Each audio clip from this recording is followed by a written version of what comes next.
US-Bangla Airlines Flight 211 struggles on approach to Kathmandu Airport.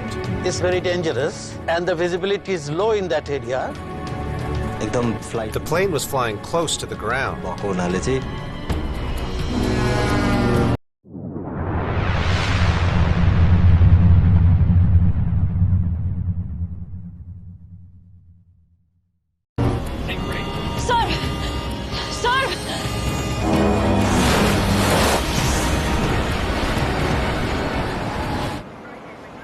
I thought that no one was alive there. 51 people are killed. He has more than 5,000 flying hours. Request for descent. Yes, it's time. First Officer Pritula Rashid is a newcomer to US-Bangla Airlines. At age 25, she has less than 400 hours of flying time. Kathmandu BS211, request descent. BS211, Kathmandu approach. Descent to flight level 160. Kathmandu BS211, flight level 160. Good.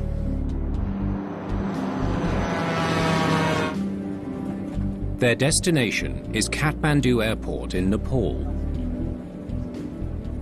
There are 67 passengers and 2 cabin attendants on board. Basanta Bahora, a Nepalese travel agent, is returning from a business trip in Bangladesh. We went to a travel agency award ceremony for 3 or 4 days. 10 top agencies were sponsored by US-Bangla, and we went to receive an award. We attended the event and then returned home. It's a 90-minute flight from Dhaka to Kathmandu. Kathmandu Airport is in the foothills of the Himalayas. It's on high ground, and although it's in a valley, it's on very uneven ground. Pilots consider it to be one of the most challenging airports in the world. The crew is flying a Bombardier Dash 8 Q400. It's a small plane, and it has low operational costs and is very popular with small airlines who are looking to keep their costs down. Kathmandu BS211, descend to 13,500 feet and hold over Guras. BS211, descend 13,500 feet, hold at Guras. BS211 is 6 minutes ahead of schedule. The controller gives the crew instructions to go into a holding pattern when they get to their next navigation point. Do you remember how to enter a hold? Nav page. Maneuver. Very good. The captain was extremely experienced and an instructor. He had flown in and out of Kathmandu repeatedly. He knew the route, he knew the plane better than anyone at that airline. I'm looking forward to getting home. The flight was absolutely normal. Some were reading newspapers, others were talking to each other.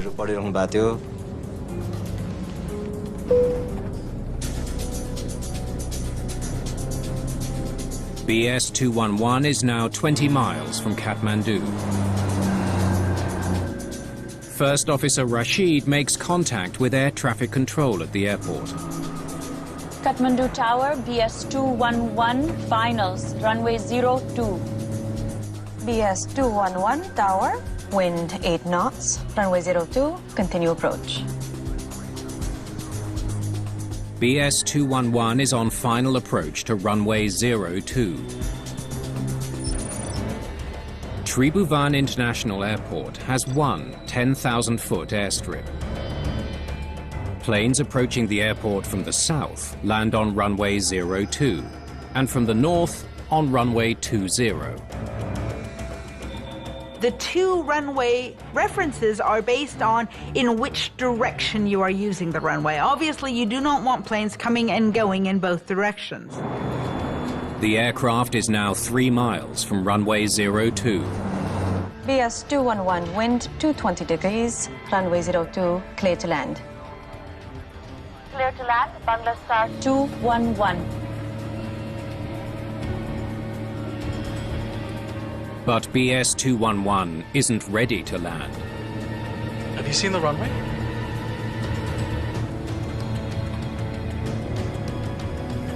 No, not yet. No problem. It'll be in front.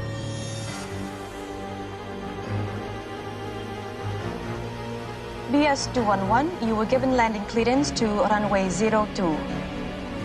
Affirmative, ma'am. BS211, You were going towards runway 20. BS211 has overflown the entire runway and is now headed north towards the mountains. I think we're going to runway 02. Concerned by what he's seeing, the supervising controller steps in to assist Flight 211. Okay, Bangla Star 211, runway 20, clear to land. Kathmandu Air Traffic Control redirects BS211 to turn left and land on runway 20. Can you see the runway? Everything is all set up, but we're not seeing the runway.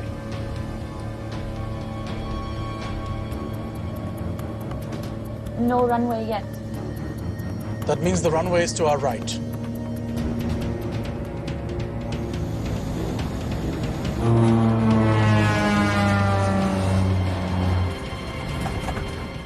At the time, the plane was flying close to the ground. We realized something was wrong.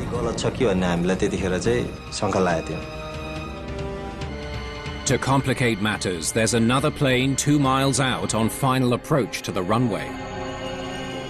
Buddha 282, descend to target altitude. Runway 02, clear to land. Runway 02, clear to land. Descend to altitude. Buddha 282.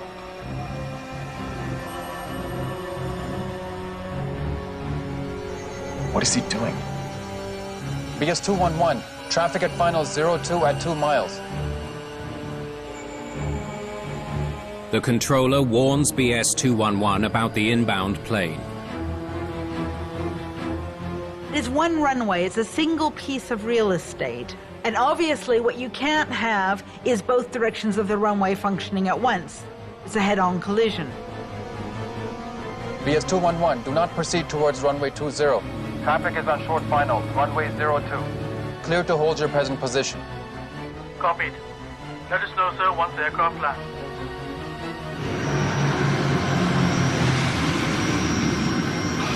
The inbound plane lands on runway 02. BS211, runway is clear to land, either runway 02 or 20. Sir, we would like to land runway 20. Okay, runway 20, clear to land. Wind 270 degrees, 6 knots. Copied, clear to land.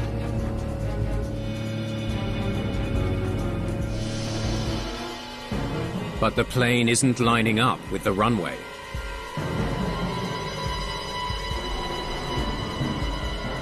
Bangla Star 211, turn right. You have the runway to land. Confirm you have the runway in sight. Negative. Where is the runway? Sir, runway 3 o'clock. Affirmative. We have runway in sight. Request clear to land, sir. BS211, clear to land.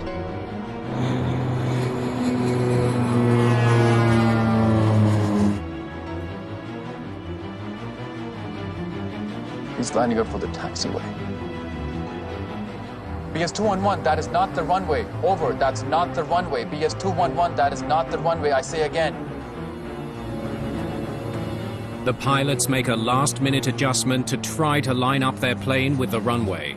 He's past the threshold, and at that point, the controllers are certainly clear that there is something wrong. We have the runway in sight. Oh my God, sir. But the airplane is headed directly for the control tower instead. US-Bangla Airlines Flight 211 flies wildly off course towards the control tower in Kathmandu. They think that this plane is flying into them. the air traffic controllers duck. The captain swerves straight past them and directly over the passenger terminal before turning again. He's flying this Dash 8 twin-propeller plane like it's a fighter jet. The pilots of US-Bangla 211 struggle desperately to get their planes safely on the ground. We felt scared. We were praying to God. Sir! Sir! He manages to almost line up with the runway, and he touches one wheel on the runway about a third or half of the way down. I saw the aircraft skid off the runway. People were thrown around violently inside the plane.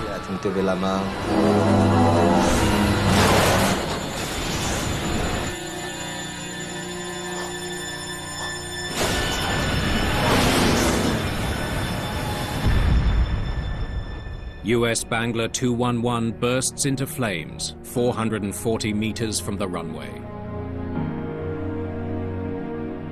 Firefighter Sagar Rayamaji witnesses the entire crash. When I saw the explosion, I thought that no one was alive there.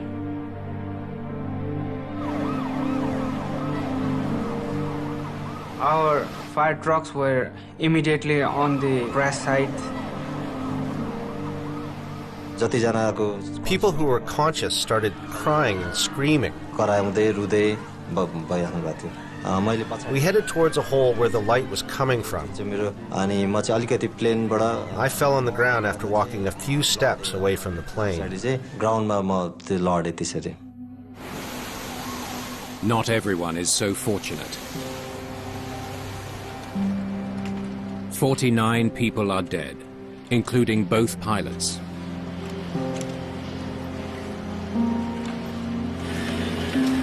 At a Kathmandu hospital, family and friends wait for news of their loved ones. Of the 22 passengers who survived, 2 die in hospital.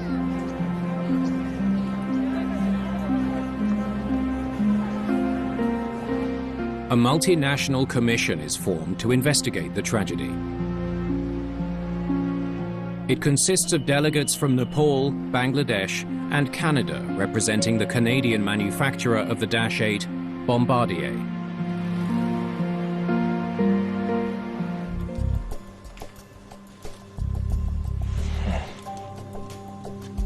Let's see what the wreckage can tell us. The objective of the investigation was to find out the actual cause of accident and to try to prevent similar accident in the future. Looks like the plane veered off the runway. Kept going for a while. Hit this berm, then flipped upside down. What caused the plane to veer off the runway? Was there a mechanical issue with the aircraft? Hard to tell what was and wasn't working. The aircraft was broken into 2 pieces. The fuselage was broken, and most of the parts were engulfed in fire, post-crash fire, and the cockpit was completely smashed.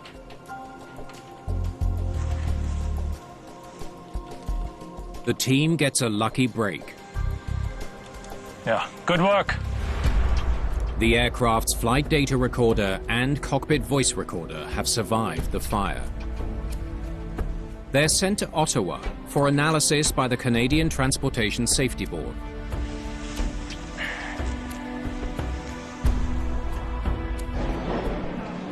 With no solid leads, investigators try to get some clues from the survivors. Was there anything unusual about the flight? No, everything seemed fine until we were supposed to land. And things started to feel different.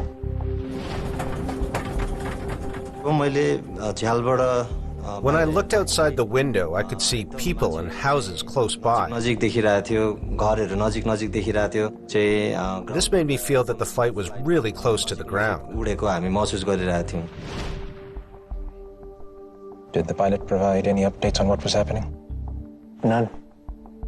As we got closer to landing, things got worse.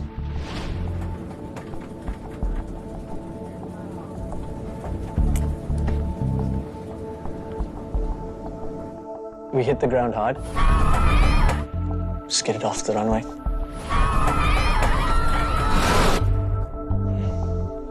Thank you. The survivor's account leaves investigators wondering why BS-211 was flying so erratically. Were the pilots dealing with engine failure or some other mechanical issue? Cue up the recording to just before the plane landed.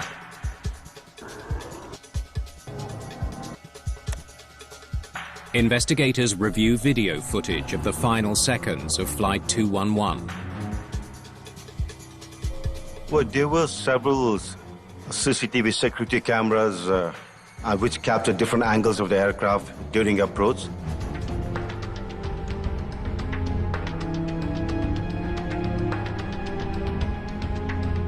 Wow. He almost flies right into the control tower. The plane came approximately 45 feet close to the control tower and it veered hard left to avoid the tower. So it was really surprising. I mean, how could the aircraft make an approach that way? Another security camera captures the final moments of BS-211.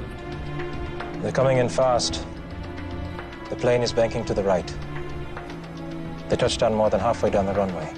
The right landing gear first, then the left. It touched down pretty hard because the tire marks could be very visible, and it was at an angle of approximately 30 to 35 degrees with the fore and aft axis of the runway. The CCTV footage confirms the survivor's account that the plane was flying erratically before it crashed. Play it from the top again. The video is examined more carefully for evidence of a mechanical failure.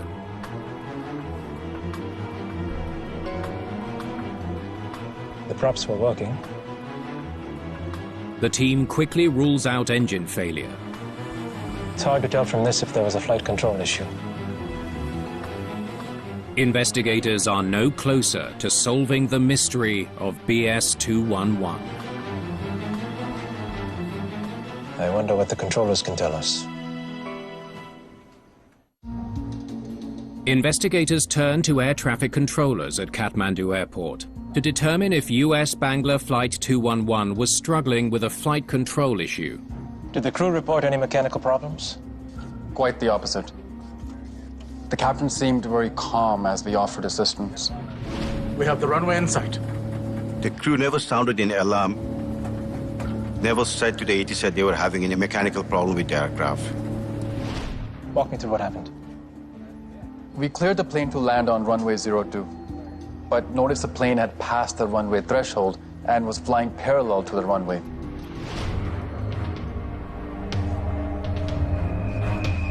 BS-211, you were given landing clearance to runway 02. Affirmative, ma'am. BS-211, you were going towards runway 20. They saw that plane was flying towards runway 20. So that was when the air traffic controller realized that there was some problem going on. That's when the confusion started. But instead of turning left and landing, they flew towards the mountains and turned right. What is he doing? Next thing we knew,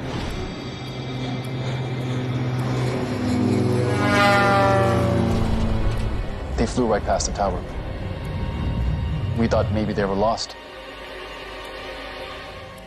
Talking to the controls, we could find out that the pilot was totally confused as to where he was. He was not sure about his position. Can you see the runway? Everything is all set up, but we're not seeing the runway.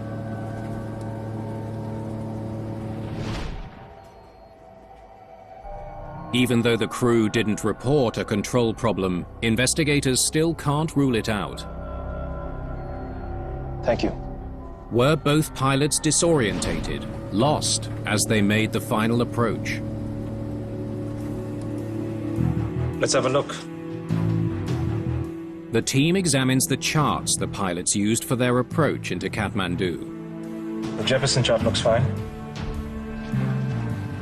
What about the arrival route chart?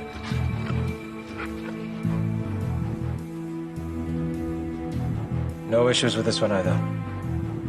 Investigators determined that the pilots had the most recent navigation charts for their approach. If the charts didn't lead them astray, then what did? At this point, we're a few weeks into the investigation, and we're still not sure what really went wrong in that flight, and we're very anxious to get our hands on CVR and FDR. Pull up the data. BS-211's flight data recorder is ready for analysis. Will it reveal if the pilots were in control of their aircraft? These are the inputs the captain made to the control column. And these are the actual movements of the flight controls. Investigators compare the captain's inputs to the actual movements of the plane's flight controls. They make an important discovery. They're identical. The plane was doing everything the captain commanded it to do. The flight data recorder did not indicate any malfunction in the aircraft, so we definitely could rule out any flight control problem. Let's see later in the flight.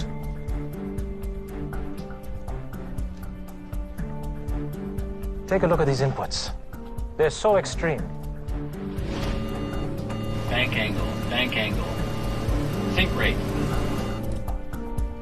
The data shows Captain Sultan was making some severe inputs to his control column near the end of the flight.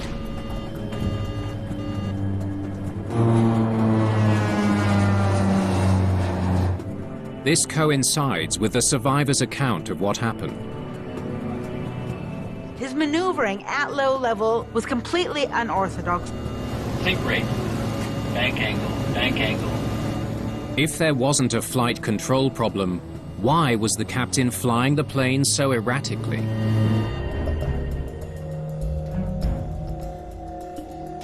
This is the flight path the plane was supposed to take. To better understand exactly what the plane was doing as it approached the airport, investigators compile the heading data and chart the exact course of the plane. And this is the flight path they actually took. What the data shows is astonishing. Looks like they drifted way off course. And flew loops very close to the mountains. It was very shocking for all of us because that kind of flight pattern we'll not see in a commercial flight. And in spite of an air traffic controller trying to guide them, they actually did not follow the pattern.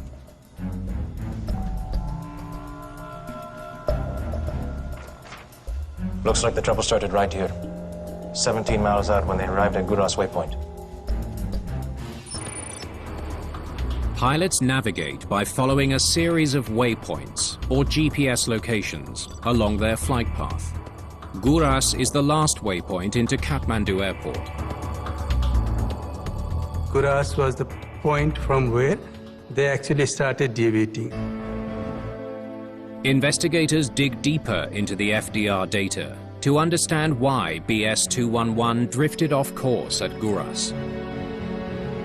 They programmed the flight management system for a holding pattern over Guras. Here. The FDR data reveals that the crew pre-programmed a holding pattern about 34 miles before reaching Guras. And when they reach Guras, it looks like they start their holding pattern. Right here.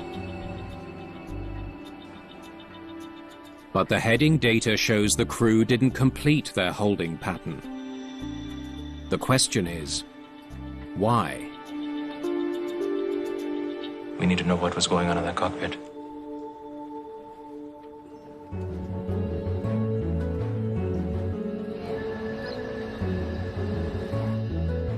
The team turns to the cockpit voice recorder and focuses on what happened as the plane approached Guras. Let's pick it up where they're descending. Kathmandu, BS-211. Descend to 13,500 feet and hold over Guras. BS-211, descend 13,500 feet, hold at Guras. Do you remember how to enter or hold? We need to be on the nav page, then press maneuver. Nav page. Maneuver. Good. And then enter the inbound course for Guras. Very good. They get their instructions to hold once they arrive at Guras. They program it into the flight management system. Nothing unusual at this point. Both the pilots were very calm. The captain especially was giving some instructional tips to the co-pilot. It seemed to us there was nothing wrong anywhere at all. Keep going. BS-211 Kathmandu approach. Descend to 11,500 feet. Clear for VOR. Approach on runway 02. BS-211, descend to 11,500 feet. Clear for VOR, runway 02. As they're still about 3 miles out from the Guras waypoint, the approach controller contacts them to say they no longer have to hold at Guras. Right here. This is where they should have canceled the hold. For some reason, the flight crew didn't cancel the hold. And this is a critical phase of flight. Keep going. What investigators hear next is even more troubling. Where's my cigarette? Let me find the thing. Do you know where I've dropped it? Could catch fire. The captain is smoking in the cockpit? In the middle of one of the most challenging approaches on Earth. And this guy is fumbling around for a cigarette.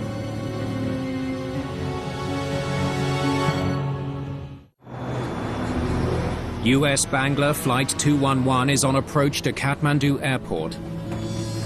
Sir, we're heading into cloud. When the captain breaks standard operating procedures. A cockpit is not a place for a cigarette at the best of times. And so now they're both distracted. He's saying, but it might burn. Well, you know, yes, that's one good reason not to drop your cigarette in a cockpit. He's so distracted he forgets to cancel the hold. Smoking is strictly prohibited in the cockpit, so it was a gross violation from the captain. Continue. Could this have anything to do with why the flight drifted off course at waypoint Guras?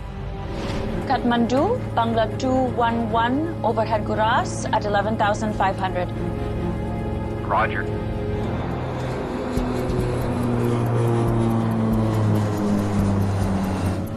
BS-211, are you holding over Guras?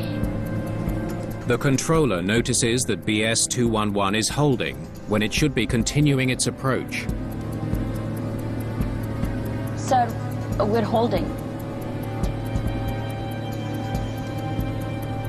Tell them we're continuing our approach. We are continuing approach. Heading mode on. Stop. They finally cancel the hold when the approach controller catches the error. He then puts the plane into heading mode. Heading mode steers the aircraft towards a specific heading selected by the pilot. It's an instruction to the autopilot to follow whatever heading that the captain sets. It is up to him to ensure that they are flying towards the runway. In heading mode, the plane is more susceptible to the weather conditions. He's introduced a serious manual element. In heading mode, you have to continuously give the heading correction depending on the strength of the wind. So weather has got a lot to do if only the aircraft is flown by its heading mode. Maybe the wind blew him off course. Now we had to consider the role of the weather and the demise of US-Bangla 211. It was a bit hazy that day. Investigators examine meteorological records for the day BS-211 crash-landed at Kathmandu Airport. Runway visibility was still 7 kilometers. It says here the winds were strong from the west, up to 27 knots. Unfortunately, a very strong wind was coming from the left-hand side. They're in heading mode. The winds are from the west. The plane isn't correcting for the winds. So they drift off course. Exactly. The pilots are looking ahead, but the runway is now off to their left. That made the aircraft to deviate to the right. So the aircraft could not maintain its lateral direction with regard to the wind effect. Have you seen the runway? No runway yet. They never saw the runway and just kept on flying. Do the before landing checklist. The crew configures the plane for landing. Landing gear. Down 3 green.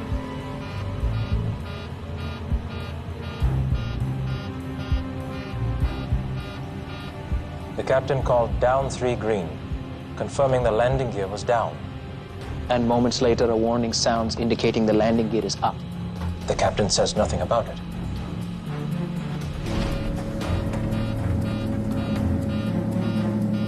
The landing gear was not down.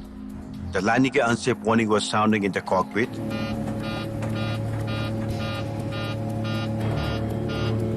I don't know how they could have ignored the warning. He had lost his situational awareness by then. He actually did not know where his plane was. Then, he circles around the other end of the runway, narrowly misses the control tower,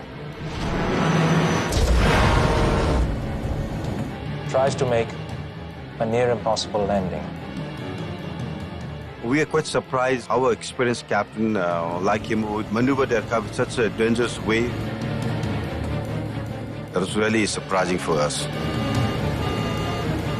Sir! Sir!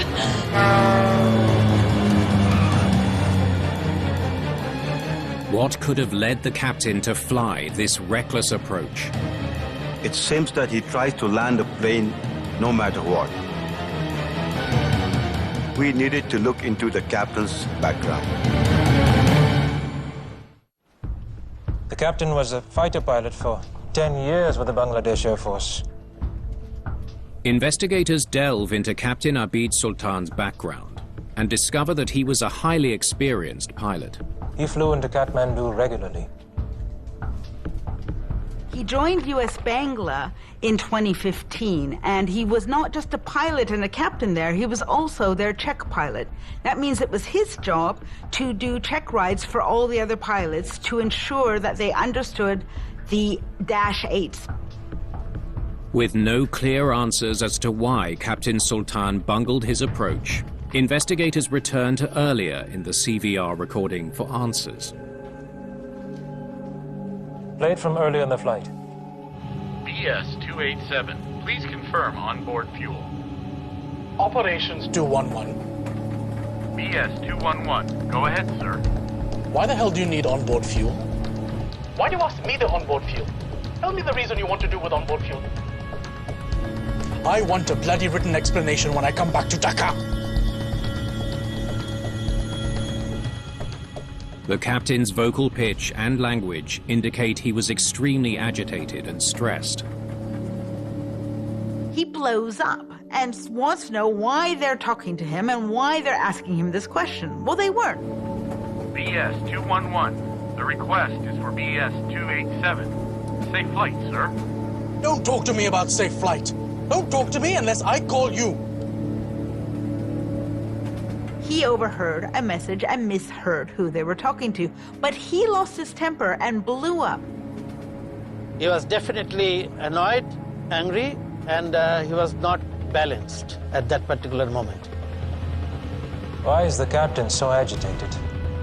Lamia was the worst trained pilot at US-Bangla, but now she's with another airline. Investigators now hear signs of an emotionally disturbed captain.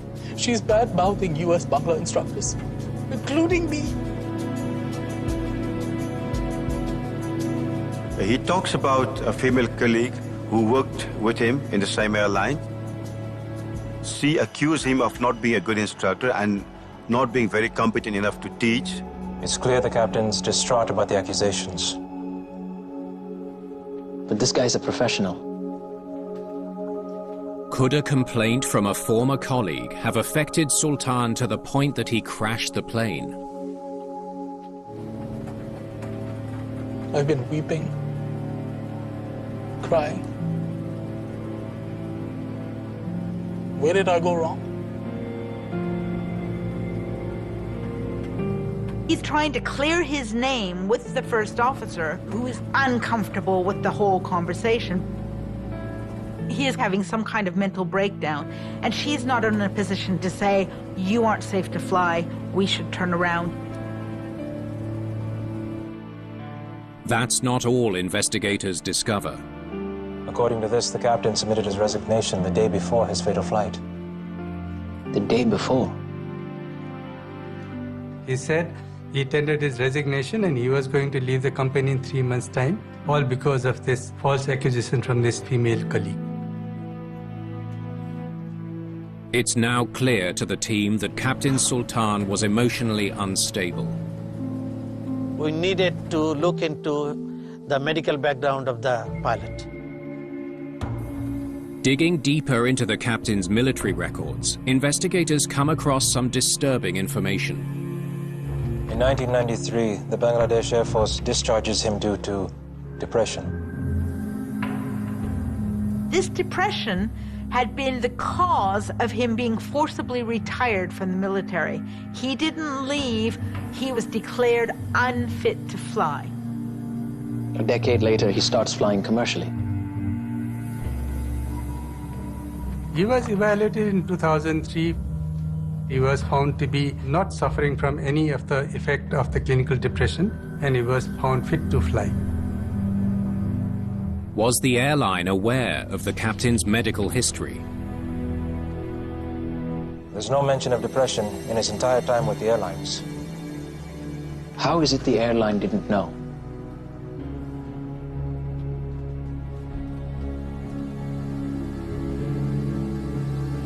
Get this. The mental health reports were self-reported. Self-reported?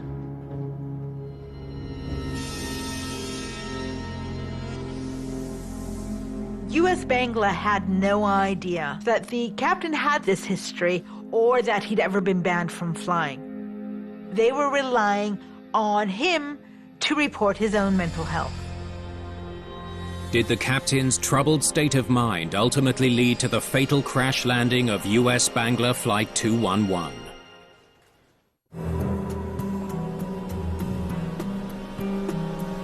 What's my next source of income? Investigators continue listening to Flight 211's cockpit voice recorder. Do I need to cry like this? No, sir. You look at me. It's my fault that I haven't been able to train you.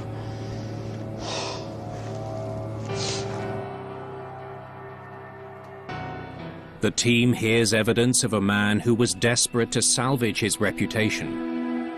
He was stressed that he was told that he was not a good instructor. He was trying to prove that he was a good instructor, he was a good captain, he was a good teacher. Do you know that I didn't sleep the entire night? I cried a lot.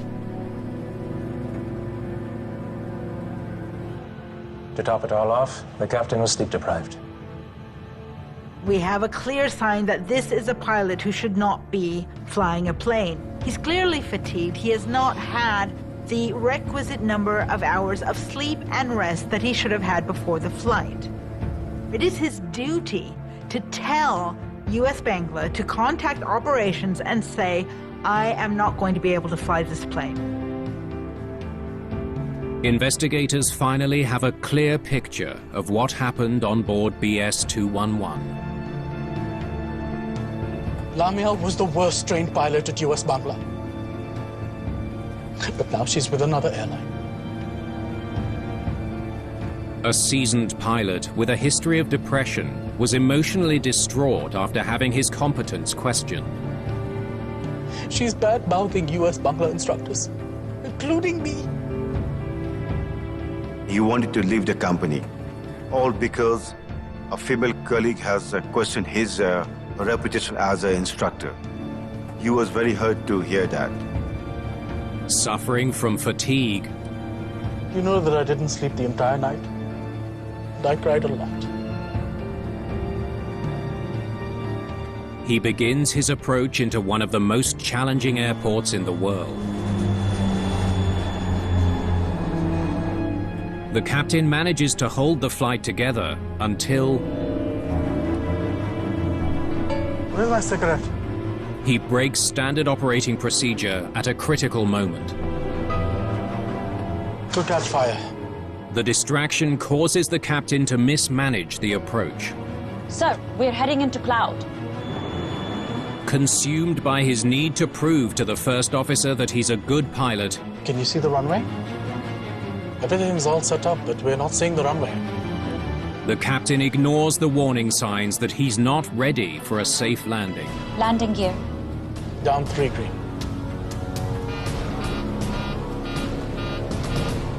Instead of calling for a go-around, the disoriented captain flies the plane in circles and tries to make an impossible landing. Because 211, that is not the runway. Bank angle, bank angle. We have the runway in sight. Think rate, think rate.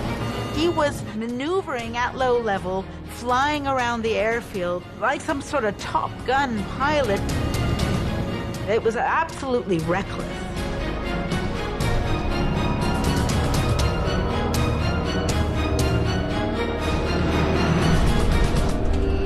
There is no longer piloting going on. He attempted to land the plane as an act of sheer desperation. Sir! Sir!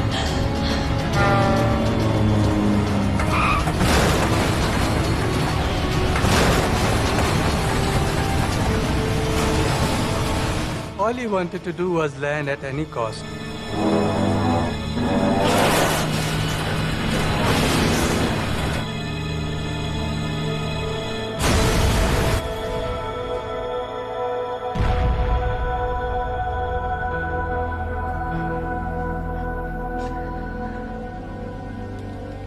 We concluded that it was exclusively human error that contributed to the cause of this particular accident.